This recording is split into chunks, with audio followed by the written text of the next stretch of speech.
میں تمام سنیوں سے گزارش کروں گا، خواہ وہ ہمارے حشمتی بھائی ہوں پیلی بھیت شریف والے، برکاتی بھائی ہوں ماہرہ شریف والے، یا ہمارے ثاقب شامی صاحب کے ماننے والے ہوں، دعوت اسلامی والے ہوں، سنی دعوت اسلامی والے ہوں، بہرحال ہم سب سنی ہیں، اعلیٰ حضرت کے مسلک کے ماننے والے ہیں، اور اعلیٰ حضرت نے جو علماء دیوبند کو کافر کہا ہے، رافضیوں کو کافر کہا ہے، اس فتوے کو ہم سب صحیح مانتے ہیں۔ تو اس حد تک ہم لوگ اتحاد کر کے ان رافضی کتوں کا رد کریں، اور یاد رکھیں جب بھی آپ اجمیر شریف جائیں وہاں تاج الشریعہ کی ٹوپی پہننے والوں سے جھگڑا کیا جاتا ہے، مصطفیٰ جان رحمت پڑھنے والوں سے جھگڑا کیا جاتا ہے، ان سے شیرنی اور ان سے چادر نہ لینے والوں سے جھگڑا کیا جاتا ہے، اندر جا کر آپ مزار شریف میں تھوڑی دیر کھڑے رہیں، مار کر آپ کو بھگایا جائے گا، نذرانہ نہ دیں آپ کو مارا جائے گا۔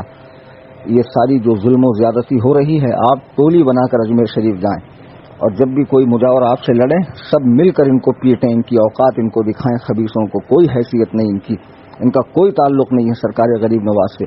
سرکار غریب نواز رضی اللہ تعالیٰ عنہ کی تعلیمات اس طرح کی تھی، معاذ اللہ رب العالمین کے صحابی رسول کے بھونکو حضرت امیر معاویہ کو فاسق کہہ رہا ہے، تیری ماں تیرے غم میں ماتم کرے حرام خور سانڈ۔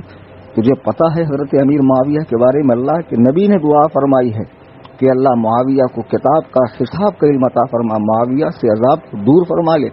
تو رسول اللہ صلی اللہ علیہ وسلم کی بات کو جھٹلانا چاہتا ہے؟ تیری اوقات کیا ہے، تیری حیثیت کیا ہے؟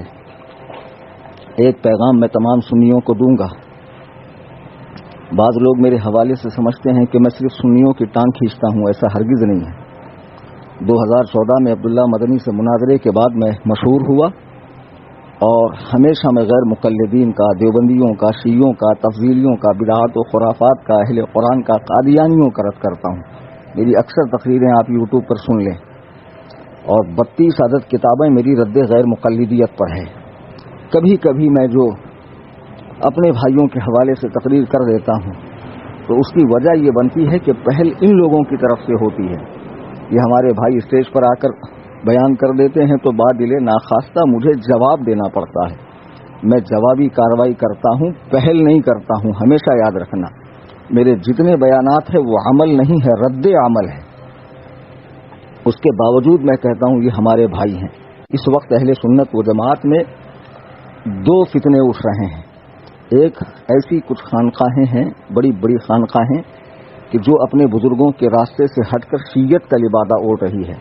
اس میں مکن پور شریف والے بھی ہیں، دیوا شریف والے بھی ہیں، اجمیر شریف والے بھی ہیں، اور بھی کچھ خانقاہیں ہیں۔ دوسرا فتنہ اٹھ رہا ہے، سوشل میڈیا کے یوزرز جانتے ہوں گے کہ فیس بک پر ناصر حرام پوری یعنی ناصر رام پوری، ذیشان مصباحی، مقبول احمد سالک مصباحی، نوشاد عالم چرسی چشتی، یہ لوگ علماء دیوبند کے کافر ہونے کے قائل نہیں ہیں۔ یہ پڑھے ہوئے ان میں سے مصباحی الجامعۃ الاشرفیہ کے پڑھے ہوئے ہیں، حالانکہ الجامعۃ الاشرفیہ نے اپنا موقف صاف کر دیا ہے کہ جو حسام الحرمین کی تائید نہیں کرے گا اس کی مصباحیت ختم ہے، اس کی سند منسوخ ہے۔ یہ لوگ دیوبندیوں کو کافر نہیں مانتے بلکہ اعلیٰ حضرت کے فتاووں پہ ڈبل سے تحقیق کرنے کی بات کرتے ہیں۔ خبیثو تمہاری کیا حیثیت ہے کہ جس حسام الحرمین پہ علماء حرمین طیبین ہند و پاک کے علماء نے دستخط کی ہو، اجلہ علماء کرام نے، تم اس پر تحقیق کرو گے؟ پہلے اپنے نسب پہ تحقیق کرو کہ تمہارا سلسلہ نسب تو ٹھیک ہے، کہیں سے کسی نے ڈنڈی تو نہیں مار دی ہے جو تم جیسا حرام خور پیدا ہو گیا ہے۔ اور یہ جو دو چار گرگے ہیں فیس بک پر، اس خیال کے کچھ مدرسے بھی ہندوستان میں، جیسے حیدرآباد کا جامعہ نظامیہ 150 سال سے اس مدرسے نے آج تک دیوبندیوں کو کافر نہیں کہا ہے، اپنے آپ کو سنی کہتا، نیاز و فاتحہ کرتا ہے، لیکن اس کے جلسے میں یوسف قرضاوی جیسا پکا غیر مقلد مصر کا عالم ان کے جلسے میں آتا ہے۔ آج بھی دیوبندیوں کا آنا جانا ہے، اور ان لوگوں نے تو جامعہ نظامیہ سے فتویٰ تک نکال دیا ہے کہ غیر مقلد کی نماز جنازہ جائز ہے۔ دیوبندیوں کا ترجمہ قرآن انہوں نے چھاپا ہے، یہ سارے ثبوت ہمارے پاس ہے۔ اسی طرح خانقاہ مجیبیہ پھلواری شریف بہار میں خانقاہ جس نے اعلیٰ حضرت کی کتاب حسام الحرمین کی تائید تصدیق نہیں کی۔ اسی طرح بدایوں میں ایک تھا خلیل برکاتی بجنوری، اس خبیث نے بھی اعلیٰ حضرت کی حسام الحرمین پر تائید کرنے سے انکار کیا۔ رامپور میں ایک خبیث تھا وجیہ الدین احمد خان، جس کا مدرسہ ہے مدرسۃ العلوم فرقانیہ، یہ ناصر بھی وہیں کا رہنے والا ہے۔ اسی طرح اب ایک فتنہ اٹھا ہے، الہ آباد میں ایک گاؤں ہے سید سراواں، ابو میاں ڈبو میاں، اس منحوس کی شکل دیکھ لو، شکل ہی دیوبندیوں جیسی ہے۔ یہ خبیث ایک رسالہ نکالتا ہے ماہنامہ الاحسان، اس میں ابن تیمیہ جیسے خبیث اعظم کو شیخ الاسلام علامہ ابن تیمیہ لکھا۔